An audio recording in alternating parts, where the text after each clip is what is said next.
ကြိုးစားခဲ့ပါတယ်။နေချက်တို့ဟာတောင်တန်းနဲ့မြန်မာမပူးပေါင်းမိစေရန်အစွမ်းကုန်ကြိုးစားတော်လဲ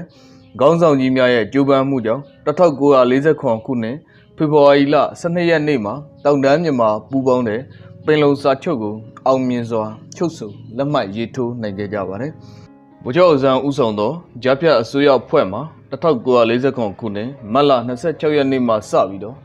အတိုင်ပင်ခံ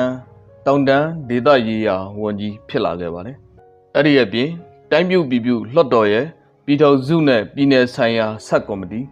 လူနည်းစုဆိုင်ရာဆက်ကော်မတီရဲ့ဖွဲ့စည်းပုံအခြေခံဥပဒေရေးဆွဲရေးကော်မတီများတွင်လည်းအဖွဲ့ဝင်ဖြစ်ပါဝင်လှုပ်ဆောင်ခဲ့ပါတယ်။မိုင်းဘော်စော်ဘွားတိုင်းပြည်အတွက်ကြိုးပမ်းနေစဉ်အတွင်းမှာပဲ1949ခုနှစ်ဇူလိုင်လ19ရက်နေ့မှာဗိုလ်ချုပ်အောင်ဆန်းတို့နဲ့အတူလှုပ်ကြံခံရပြီးတော့ဇူလိုင်လ20ရက်မွန်းတက်12နာရီမှာကွယ်လွန်ခဲ့ပါတယ်။အဲ့ဒီအချိန်ကသူ့အသက်ဟာ